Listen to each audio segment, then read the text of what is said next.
प्रातःकाल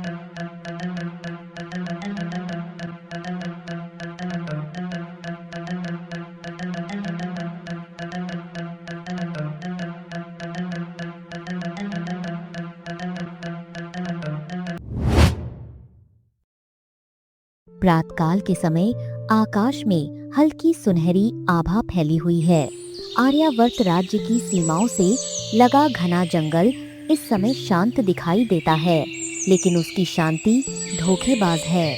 ऊंचे ऊंचे वृक्ष, आपस में उलझी लताएं और भीतर तक न जाने देने वाला अंधकार, यह जंगल केवल पशुओं का नहीं, रहस्यों का भी घर है। आज इसी जंगल की शांति एक पूरे राज्य की नींव हिला देने वाली है। आज ये जंगल कुछ अलग प्रतीत हो रहा है।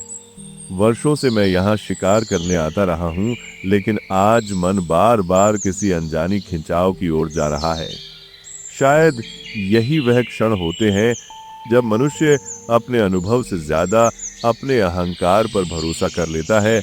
फिर भी एक राजा का कर्तव्य है निर्भीक रहना, चाहे सामने रास्ता कितना ही अनजाना क्यों न हो। अचानक झाड़ियों के बीच हलचल होती है। एक सुंदर तेजस्वी हिरण प्रकट होता है। उसकी आंखों में अजीब चमक है, जैसे वह केवल पशु न होकर कोई संकेत हो। राजा का ध्यान पूरी तरह उसी पर टिक जाता है।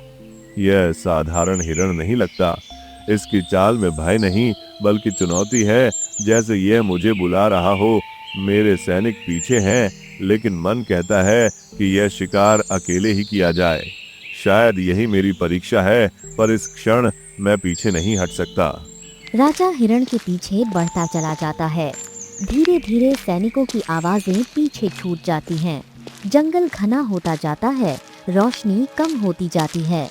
इसी अंधकार के भीतर दूसरी ओर कुछ परछाइयां हरकत में आती हैं। छिपे हुए सैनिक काले वस्त्रों में, और उनके बीच एक ठंडी मुस्कान वाला चेहरा, दूसरे राज्य का राजा। मनुष्य का सबसे बड़ा शत्रु उसका विश्वास होता है अपने बल पर, अपने भाग्य पर। आज यही विश्वास हमारे काम आया है। हिरण केवल एक बहाना है, असली शिकार तो वह राजा है जिसकी बलि से मुझे वह मिलेगा, जिसका सपना मैंने वर्षों से देखा है। अचानक मंत्रोच्चार की धीमी आवाज गूंजती है।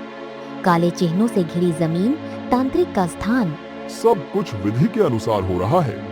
जब राजा इस सीमा में प्रवेश करेगा, तब उसकी शक्ति क्षीण हो जाएगी।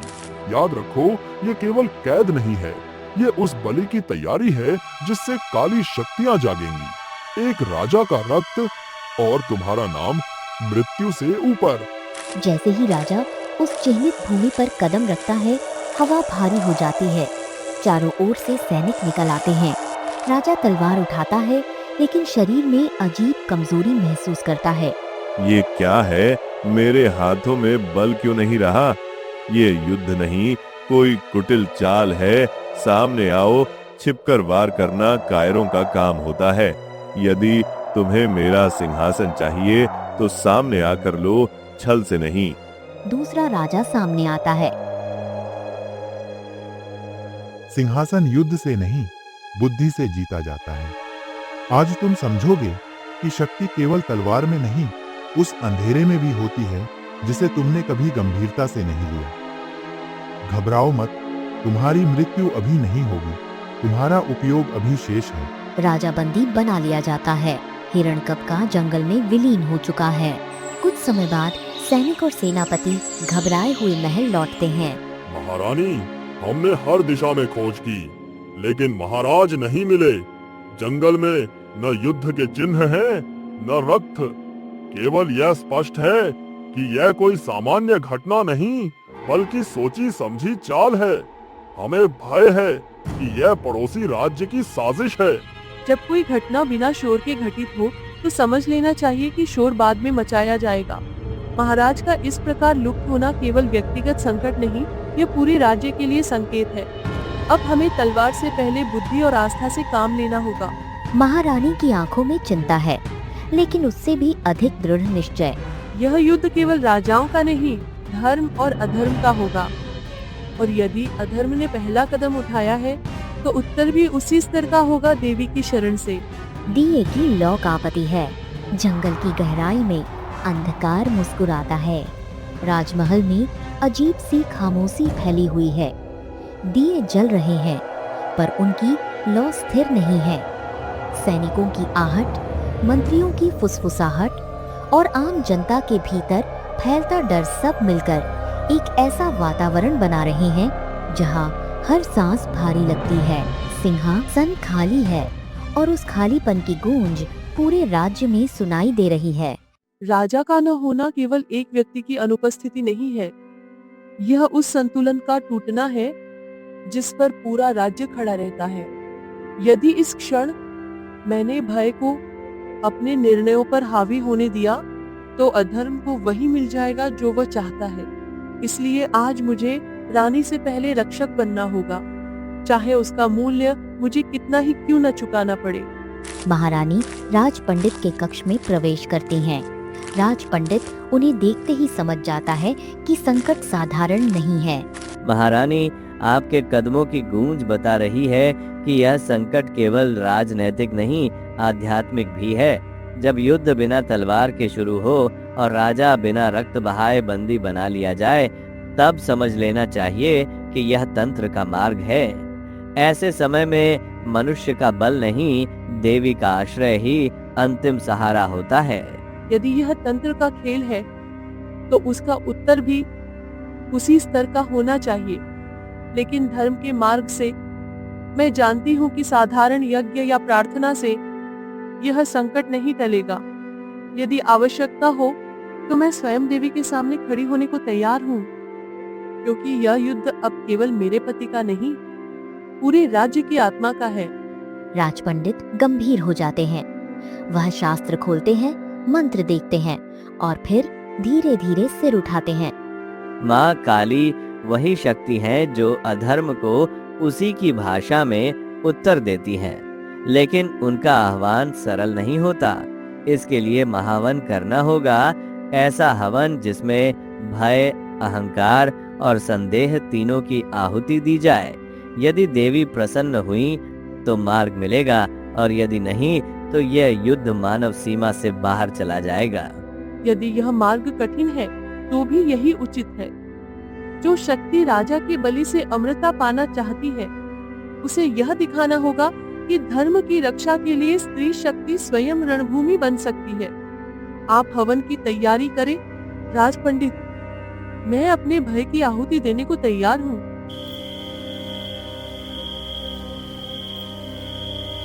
महल के प्रांगण में विशाल हवन कुंड तैयार किया जाता है। चारों दिशाओं में दीप, ध्वज और रक्षा सूत्र बांधे जाते हैं। मंत्रों की गूंज आसमान तक उठती है। रात्रि गहरी होती जा रही है। हवन आरंभ होता है। अग्नि प्रज्वलित होती है। आहुति पर आहुति डाली जाती है। हवा में कंपन है। हे महाकाली, हे आदिशक्ति, आज हम तुम्हें भय से नहीं, सत्य से पुकार रहे हैं। यदि अधर्म ने तंत्र का मार्ग चुना है, तो हम धर्म की अग्नि से उसका उत्तर चाहते हैं। हमारे राजा को बंदी बनाया गया है, राज्य को भय में डाला गया है। अब निर्णय तुम्हारे चरणों में है। अचानक अग्नि की लौ ऊंची उठती है। आकाश में बादल गरजते हैं। पूरा प्रांगण अंधकार से भर जाता। एक भयावह दिव्य स्वर गूंजता है। माँ काली वहाँ प्रकट होती है। जिस शक्ति ने राजा को बांधा है, वह मृत्यु से नहीं, लालच से जन्मी है। एक तांत्रिक ने अधर्म के राजा से कहा है कि एक राजा की बलि उसे अमर बना देगी। इसी लालच में धर्म को कैद किया गया है। लेकिन स्मरण रखो, अमृता बलि से नहीं, धर्म से आती है। माँ, यदि यह युद्ध मेरे भाग्य में लिखा है, तो मुझे वह शक्ति दीजिए जो अधर्म की काली शक्तियों से रक्षा कर सके। मैं राज्य नहीं, धर्म की रक्षा चाहती हूँ। यदि मेरा जीवन भी इसके लिए चाहिए, तो वह भी आपकी सेवा में अर्पित है। अग्नि के बीच से प्रकाश निकलता है। एक दिव्य अस्त्र प्रकट होता है। यह अस्त्र तुम्हारी रक्षा करेगा। यह तंत्र की काली शक्तियों को निष्फल करेगा। लेकिन स्मरण रखो, यह तुम्हारे अहंकार की रक्षा नहीं करेगा, केवल तुम्हारे धर्म की। इसे लेकर जाओ और जहाँ अधर्म छिपा है, वहाँ प्रकाश बनकर पहुँचो। प्रकाश लुप्त हो जाता है। अग्नि शांत हो जाती है। प्रांगण में गहरा सन्नाटा है। अब यह युद्ध केवल राजमहल तक सीमित नहीं रहेगा। अब यह जंगल की गहराइयों तक जाएगा और मैं स्वयं उसका मार्गदर्शन करूंगी। दूर कहीं जंगल में तांत्रिक मंत्र जपता है, अंधकार करवट लेता है। आकाश में अभी भी रात की नमी अटकी हुई है। राजमहल के द्वार खुले हैं और सामने खड़ी है सेना सुसज्जित, लेकिन मौन, नगाड़े नहीं बजे, शंख नहीं फूके गए। यह कोई विजय यात्रा नहीं, बल्कि धर्म की गोपनीय पदयात्रा है। सबसे आगे महारानी खड़ी है, हाथ में वही दिव्य अस्त्र जो अब केवल धातु नहीं, देवी की चेतना बन चुका है। आज मैं तुम सबको युद्ध के लिए नहीं, कर्तव्य के लिए लेकर चल रही हूँ। यह मार्ग तलवार से नहीं, धैर्य से पार होगा। सामने जो अंधकार है वह केवल जंगल का नहीं, मनुष्य की लालसा का भी है। यदि किसी के मन में भय या संदेह है तो अभी लौट जाए, क्योंकि जहां हम जा रहे हैं वहां आधे मन से उठाया गया कदम मृत्यु बन सकता है। तापी, महारानी, इस सेना ने वर्षों तक राजाओं के आदेश माने हैं, लेकिन आज हम एक संकल्प के पीछे खड़े हैं। हमें ज्ञात है कि यह युद्ध साधारण नहीं है और शत्रु भी साधारण नहीं। फिर भी यदि धर्म का मार्ग आप दिखा रही हैं, तो इस मार्ग पर प्राण देना भी हार नहीं, सौभाग्य होगा। सेनापति आगे बढ़ता है। सेना जंगल में प्रवेश करती है। जैसे जैसे वे आगे बढ़ते हैं, वृक्ष घने होते जाते हैं। सूर्य का प्रकाश धरती तक नहीं पहुंच पाता। हवा ठंडी और भारी है। अचानक एक अजीब सी गंध फैल जाती है, धूप और रक्त का मिश्रण। महारानी, यह स्थान सामान्य नहीं है। यहाँ प्रकृति भी अस्वस्थ प्रतीत होती है। वृक्ष सूखे हैं, पक्षी नहीं बोल रहे और भूमि पर चिन्ह ऐसे हैं जैसे किसी ने जानबूझकर जीवन को यहाँ से दूर रखा हो। यह निश्चय ही उसी तांत्रिक की भूमि है जिसकी शक्तियों का वर्णन राज पंडित ने किया था। जहाँ अधर्म बसता है वहाँ प्रकृति सबसे पहले कराहती है। यह गंध हमें चेतावनी दे रही है, डराने के लिए नहीं। स्मरण रखो, देवी का अस्त्र हमारे साथ है, लेकिन वह तभी रक्षा करेगा जब हमारा उद्देश्य शुद्ध रहेगा। कोई भी सैनिक बिना आदेश के आगे नहीं बढ़ेगा, क्योंकि यहाँ हर छाया एक परीक्षा है। दूर पहाड़ियों के बीच एक काली आकृति उभरती है, एक गुफा। अचानक मंत्रोच्चार की आवाज गूंजती है। तो अंततः देवी की भक्त स्वयं चलकर मेरे द्वार तक आ पहुंची है। मैं जानता था कि जब राजा को बांधा जाएगा तब स्त्री शक्ति जागेगी, लेकिन यह मत समझना कि देवी का नाम लेकर तुम यहाँ से जीवित लौट जाओगी। यहाँ वही टिकता है जो अंधकार को स्वीकार कर ले। गुफा के भीतर से दूसरा राजा प्रकट होता है। उसके चेहरे पर अहंकार है। मैंने तुम्हें महल की दीवारों के पीछे कल्पना किया था, जंगल की इस भूमि पर नहीं। लेकिन अच्छा है तुम स्वयं आई हो, इससे बलि की तैयारी आसान हो जाएगी। एक राजा पहले से मेरे पास है, और यदि आवश्यकता पड़ी तो एक रानी की बलि से भी अमरता प्राप्त हो सकती है। अमरता की चाह में तुमने अपने ही नाम को मृत्यु के साथ जोड़ लिया है। जो शक्ति बलि से प्राप्त की जाए वह कभी स्थायी नहीं होती। तुम दोनों यह भूल गए हो कि देवी शक्ति देती है, लेकिन अधर्म को नहीं। आज तुम समझोगे कि जंगल केवल छिपने की जगह नहीं, न्याय का द्वार भी होता है। महारानी गुफा की ओर बढ़ती हैं। दिव्य अस्त्र हल्का सा चमकता है। गुफा के भीतर अंधकार सिमटता है। देवी की छाया धरती पर उतरने को तैयार है। गुफा के भीतर कदम रखते ही हवा का ताप बदल जाता है। बाहर का जंगल जैसे पीछे छूट जाता है और सामने एक ऐसी दुनिया खुलती है जहां प्रकाश का कोई अधिकार नहीं।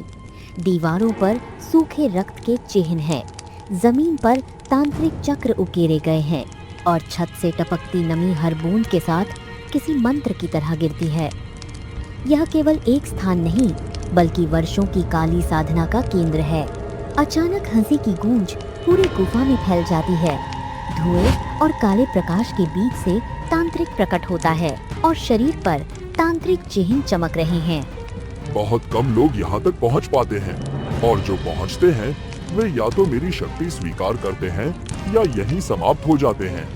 तुम देवी का नाम लेकर आई हो, लेकिन ये मत भूलो कि मैंने भी वर्षों तक उन्हीं शक्तियों को साधा है। फर्क सिर्फ इतना है कि मैंने भय को अपना गुरु बनाया है। भय को गुरु बनाने वाला कभी मुक्त नहीं होता। तुमने देवी के नाम को मंत्र बना लिया, लेकिन उनके अर्थ को नहीं समझा। शक्ति का अर्थ नियंत्रण नहीं होता, बल्कि संतुलन होता है, और तुमने उस संतुलन को बहुत पहले तोड़ दिया था। इसीलिए आज तुम्हारी साधना तुम्हें बचा नहीं पाएगी। तांत्रिक क्रोध में मंत्र पढ़ता है। काली छायाएं फिर उठती हैं, लेकिन इस बार वे अस्थिर हैं। कांपती हुई दिव्य अस्त्र से निकली रोशनी उन्हें छूते ही भस्म कर देती है।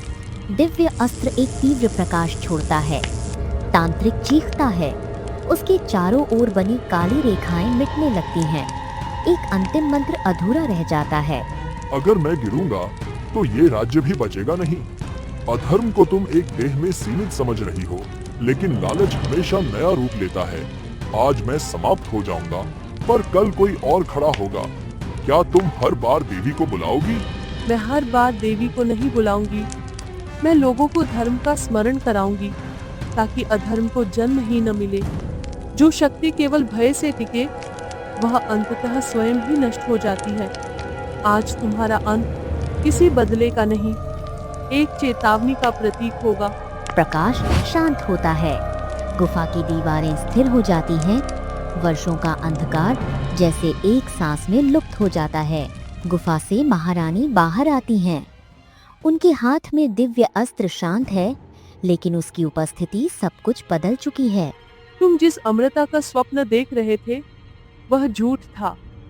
तांत्रिक समाप्त हो चुका है, और उसके साथ वह साधना भी। अब तुम्हारे पास दो ही मार्ग हैं, या तो युद्ध चुनो और अधर्म के साथ गिरो, या अपने लालच को त्याग कर लौट जाओ। यह अंतिम अवसर है, और यह चेतावनी नहीं, सत्य है। आज मैं युद्ध नहीं करूंगा। यह इसलिए नहीं कि मैं हार गया हूं, बल्कि इसलिए कि मैंने यह समझ लिया है कि जिस शक्ति की नींव भय पर हो, वह अंततः स्वयं ही ढह जाती है। मैं लौट रहा हूं अपने राज्य को बचाने, और शायद अपने भीतर के अधर्म को भी। आज मैं केवल एक बंदी से मुक्त नहीं हुआ हूँ, बल्कि यह समझ भी लेकर लौटा हूँ कि राज्य की असली रक्षा तलवार नहीं, आस्था करती है। और आस्था तब तक पूर्ण नहीं होती जब तक वह साहस में न बदले। आज यह युद्ध समाप्त हुआ है, लेकिन इसका स्मरण हमें भविष्य के लिए सजग रखेगा। चलो अपने राज्य लौटे, जहाँ धर्म अभी जीवित है। जंगल शांत हो जाता है। अधर्म की गुफा अब केवल पत्थर है, और देवी की छाया मार्ग दिखाकर लौट चुकी है।